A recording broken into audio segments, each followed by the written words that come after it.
Kw'izina rya Data n'irya Mwana n'irya Mutima Mweranda, amen. Bene wacu dusangiye urugendo rugenda mu ijuru, ndabaramukije mu izina rya Yesu Kristo, itugire Kristo. Dusabikanye ijambo ry'Imana dusanga muri Bibiliya mu gitabo c'amazaburi. Tugeze ku izaburi y'ijana na 12. Tuyera ku karongo ka mbere kugeza ku ka 10. Ijambo ry'umutwe riravuga ngo uguhaya ibikorwa by'umukama. Alleluya. Nzoshimagiza umukama n'umutima wanje wose mu nama y'abagororotsi no mu ikoraniro. Ibikorwa by'umukama birahambaye, birondegwa nabo bose babikunda. Igikorwa ciwe gifise iteka n'icubahiro, ubutungane bwiwe bwamaho imyaka yose. Yaragize icibukirizo c'ibitangaza vyiwe, umukama n'inyene imbabazi n'impuhwe. Agaburira abamwubaha bose, akibuka isezerano ryiwe na ntaryo. Yareretse igihugu ciwe ububasha bw'ibikorwa vyiwe, mu kugiha intoranwa y'amakungu. Ibikorwa vy'iminwe yiwe ni ukuri n'ingingo, amabwirizwa yiwe yose ni ay'ukuri. Ntiyigera ayegayega imyaka n'imyaka. Yashinzwe mu kuri no mu butungane. Yararungikiye urukiza igihugu ciwe. Yashinze isezerano ryiwe imyaka yose.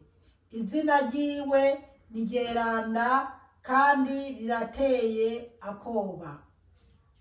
Ukubaha umukama niyo ntango y'ubwitonzi.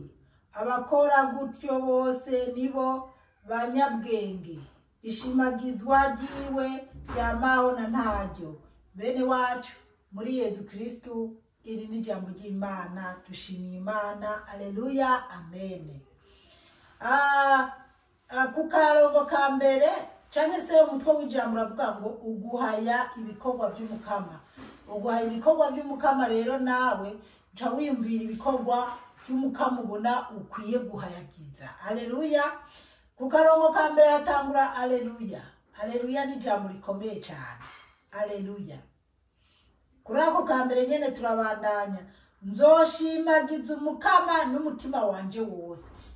Ngo iyi zaburi ntabwo ari ya Dawudi, nta muntu n'umwe ayitirirwa. Iyi zaburi ni iyawe, ni iyanje, ni uwo ari we wese.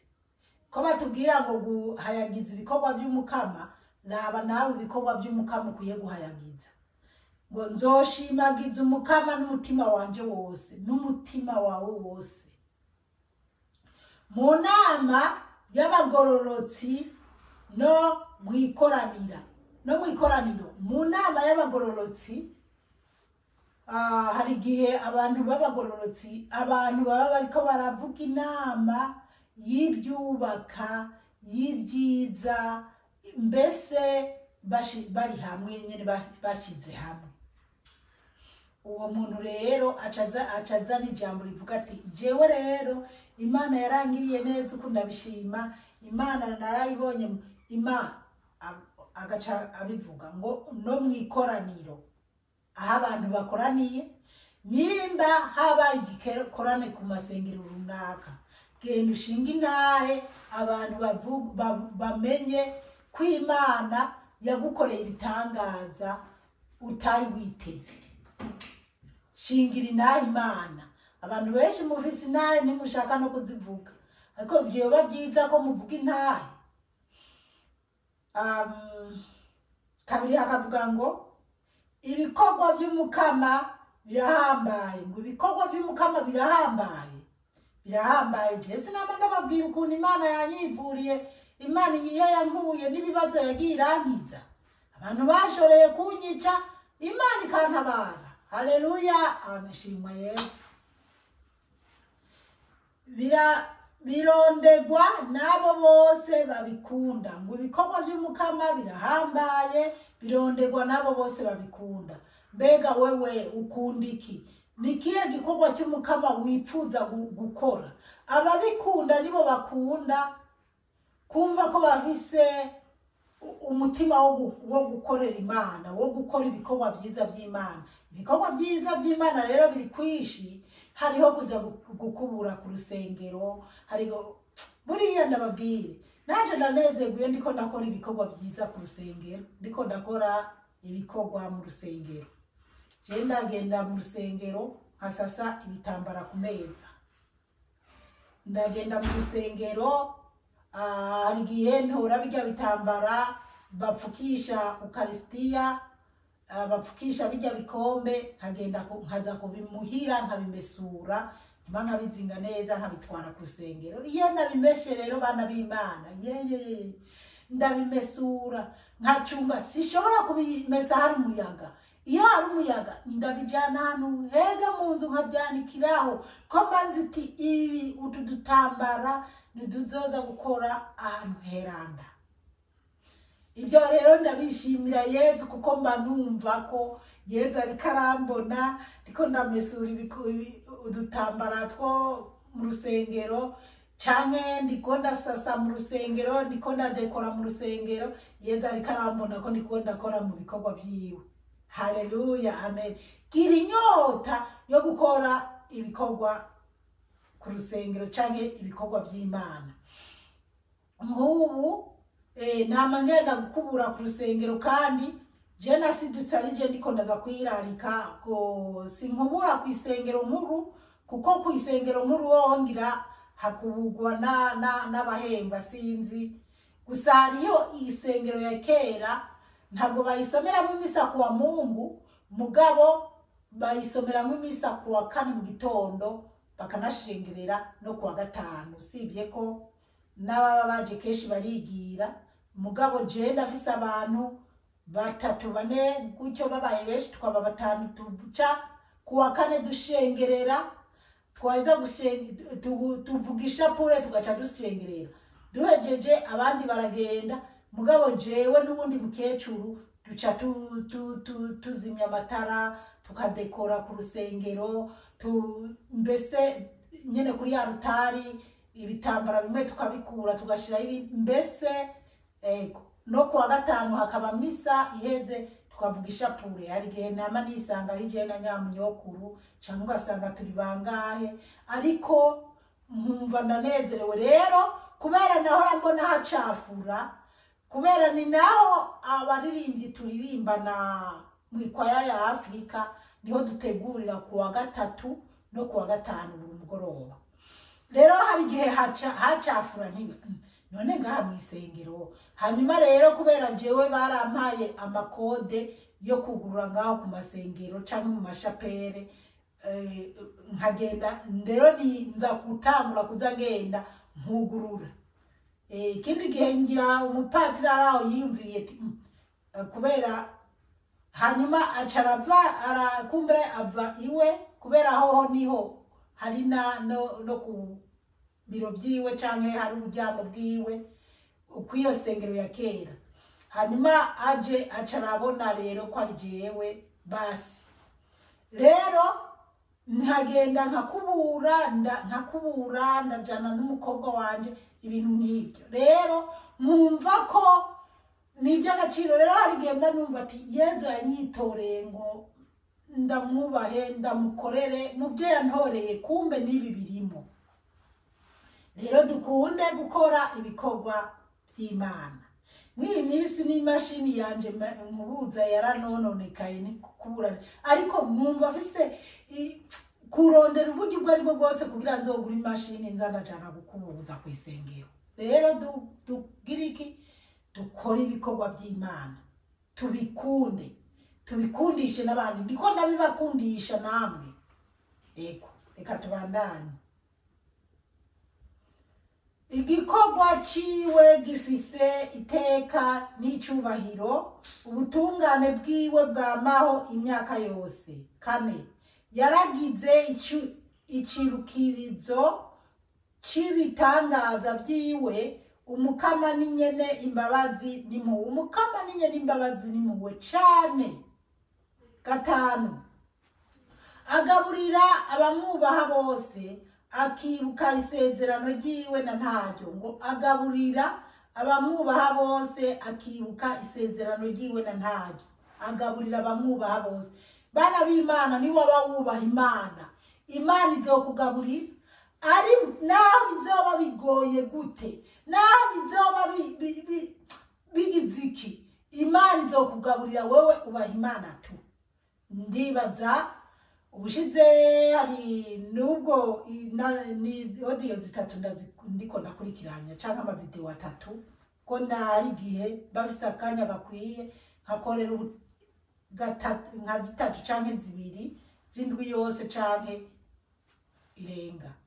Rero ubushize audio yabamwumvirije kwa mbere nababwiye ukuntu hariho umwana mama wiwe yavyaye agaca muta muri wese mugabo bakamukurayo. Ndababwira ukuntu Imana iyo yabigenjeje, jewe kumure nk'abaposta, Imana yararavye ati umwana aragowe, yarinzi ituma yatumye ava muri wese ari muzima, ikabimuyera mubungabunze gushikwa ubu afise imyaka 14. Ni hagati ya 14 na 15 ngira niko bambwiye. Ni Imana yumva amasengesho y'abantu. Je nkunda kuganira n'abana benshi b'imfubyi n'abantu benshi bagiye bahura n'ibibazo bitandukanye, nkumva neza ko ari uko Imana yabifise imigambi kuri abo bantu. Nanje narabaye mu bihe bigoye bikomeye, ndagera igihe ndanasonza, ndahura n'ibigeragezo. Sinzi ko nibuka n'igihe nigeze gusonza kandi inzu yaje yari irimo ibyo kurya, mugabo ndahantu ninyegeje ntosyohoka kuko bariko barampiga kunica mu nkambi ya Gitare muri Tanzania. Mugabo kubera Imana isezerano yari yaramvuze ko sinapfuye sinishwe, Imana yarambungabunze irangaburira muri icyo kinyegero nari ndimo. Inzara niyanyica, ndasonza ariko sinapfa. Rero tubaha Imana. Niko nujya mwana Imana yancishije ko umuntu agaca kuri jewe kugira mbone, ariko ndiko ndamutabariza. Nari narabivuze n'ubu numva nguma nshaka kubibabwira. Abatumvirije biriya babyumve muri ibi. Nukuri ujya mwana mama wiwe yamutaye mwiwese akimubyara atamuri wese, Imana iratabara bamukura muri wese. Umwana ararererwa mu babikira, ariko bigeze igihe kumbure baramucurutsa, ariko narumvise ko bari bagerageje no kumushira mu ishure yari yaragerageje kwiga, ariko ntiyarose uburyo bwo kubayo bandanya ngo yiga amara amashuri, kuko murazi ko babikira ntibahembwa baba bagomba kurera abo bana bakura kumbura ibiki n'ibiki. Rero wewe w'umutima w'ikigongwe, nyimba warumvirije bijya bintu canke nyimba wumvirije n'ibi bintu, Imana igukore ku mutima. Imana kujya Imana yakoresheje, ndababwira umuntu yampaye amahera 50. Ni umwana w'umukobwa, kandi naramubwiye ati nukuri wumve ko ijambo ry'Imana riravuga ngo icyo utangishije ukuryo ukubibavu ni kubimenye. Mwumve ko jewe nabaye iposta, ntabwo je ndiko ndamena ibanga ry'ibyo nakoze, ahubwo jewe ndiko ndashinga intare, kandi jewe ndiko ndabikubwira nawe. Ntabwo jewe ari jewe nzohembwa, gusa ndazi ko nzohembwa kuko ntabaye indyarya. Mugabo impembo niyo uwo muntu yamaye mahera. Kandi hariho n'abandi bantu bama bampa amahera, jewe bize bigende gutya muze mu mpera umbwirira abantu wizeye bazobikora uko. Rero abana b'Imana abababaye ni benshi, ariko iyumvire nawe ko ari n'umwe wohezagira.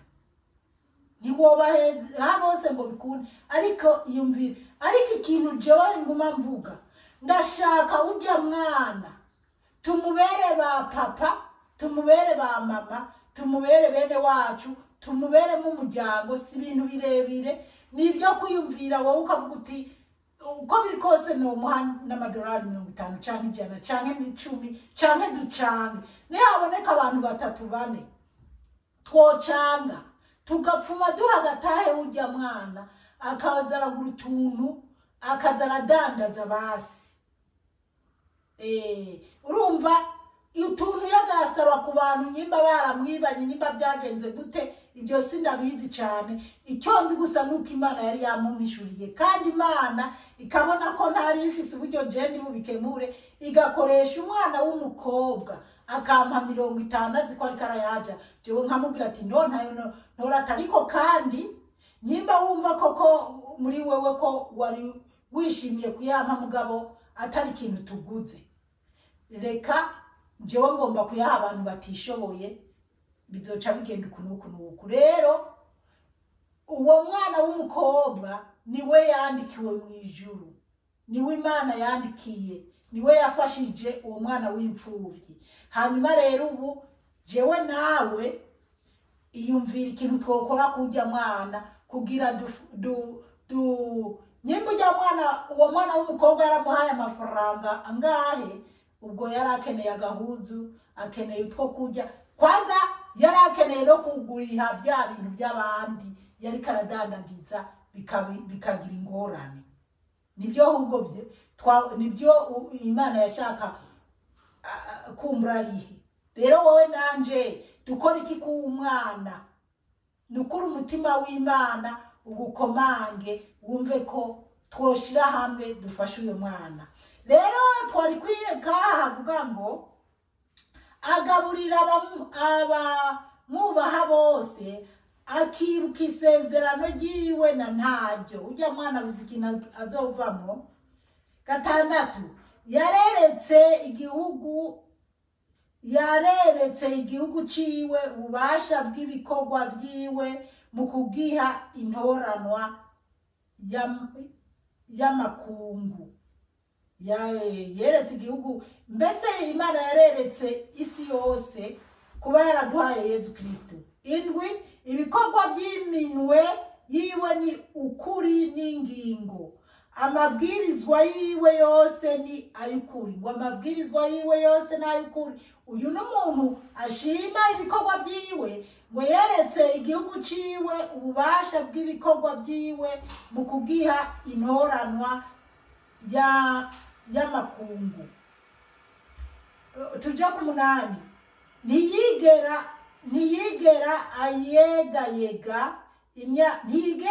ayegayega imyaka n'imyaka yashinzwe mu kuri no mu butunga yashinzwe mu kuri mbega amabwirizwa y'Imana yashinzwe mu kuri no mu butungane 9 yararungikiye urukiza igihugu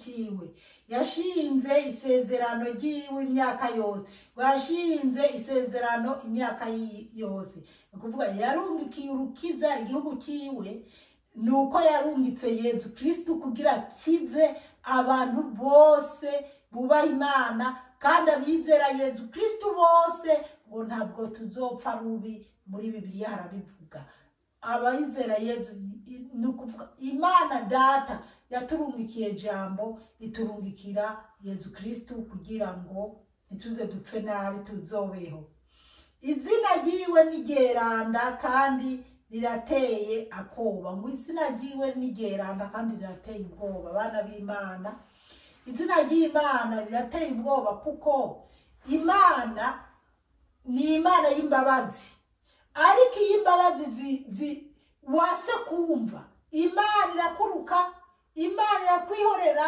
Imana umuntu agapfa nabi gupfa nabi si ukuvuga kugwara ukagera kure oya ubwo gupfa nabi mu gupfa uhejeje nabi uhereje mu byaha ukaja mu muriro utazozima Imana itabare cyane 10.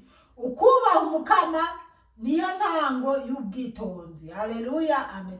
Ukubaha umukama ngo niyo ntango y'ubwitonzi. Kubaha umukama rero twubaha umukama, ibi ntango y'ubwitonzi. Mu byo dukora byose tubikorane umutima w'urukundo w'ubwitonzi, tuzi neza ko umukama ariko araturaba, umukama azoduha ku byiza by'ijuru, umukama ego. Abakora gutyo bose nibo banyabwenge. Ngo abakora abubaha umukama ngo nibo banyabwenge. Nimumva abana b'Imana, abubaha umukama nibo banyabwenge. Ishimagizwa ryiwe ryamaho na ntaryo. Ngo ishimagizwa ryiwe ryamaho na ntaryo. Turaje ariko reka tugasubiremo. Abakora gutyo bose nibo banyabwenge. Abubaha umukama nibwo bwenge. Kubaha umukama nibwo bwenge. Abakora gutyo mbese bazotorana ubuzima butazoshira. Rero dushe twibuka handi muri Luka havuga ngo urakunda umukama Imana yawe n'umutima wawe n'umushaha wawe n'ubwenge bwawe, urakunda mugenzi wawe nk'uko wikunda wowe nyene, mbese n'ububasha bwawe bwose. Rero tugire ubwenge bwo gukoresha ububasha dufise Imana yaduhaye, bwo gukoresha umutima dufise Imana yaduhaye, mbese dukore iby'Imana ishaka, tunezereze Imana mu buryo bwose bushoboka kubinezera umukama. Amabwirizwa twabibonye hano, amabwirizwa y'Imana aragororotse. Yindi Imana yaduhaye ngo tuyagendere ko tuyubahe, mbese twubaha umukama. Rero bana b'Imana, umukama Imana bahezagire, hanyuma twige kugira neza tukiri bazima, twige kurondera ibyiza by'ijuru n'imitima yacu yose, n'ubwenge Imana yaduhaye, n'amaboko Imana yaduhaye, mbese kugira ngo twame mu bukombe bw'Imana. Ntitujane n'ibyisi. Ibyisi bihera ku kanya gatoya, ibyisi bihinda bihera. Ibyo dufise twabihawe n'Imana. Nimba twabihawe n'Imana, twumve ko hari igihe umuntu yagomba kuja ku kazi. Ino murazi kandi niheshi baguhemba ku byo wakoze. Hari igihe rero umuntu yabagomba kugenda ku kazi gukorera 200 y'uyu munsi cyangwa 100 hanyuma agacagwara akaramuka nabi ntaje ku kazi, bikaba ngombwa ko telefona ko atagiye ku kazi kukagwaye, bikaca bisaba ko uza kuja kwivuza cyangwa iki, mugabo ntiwagiye ku kazi gukorera ya mahera. Kubera iki? Kubera ntibyakunaniye, ahubwo wagwaye, wabuze ingufu zo kuza gukorera ya mahera. Rero nimba ibyo bikubako, ni gute utokumva ko uko byogenda kose ukwiye kureka kuza, ukwiye ukorera Imana n'ibyisi ko tubikorera tukabitamo umutwe tukagira iki, mugabo tukagera aho tukabita. Nimba Imana yaguhaye ubuzima bwo kuza gukora akazi cyane ko gukora ibikorwa byawe byari byo byose biguteza imbere, kuko udashima Imana mu gufasha aboro, imfubyi n'abapfakazi cyangwa abahangayitse. Reka tugeze ngaha, umukama Imana bahezagire cyane, mwarahezagiwe n'Imana. Ku izina rya Data n'irya Mwana n'irya Mutima Mweranda, amen.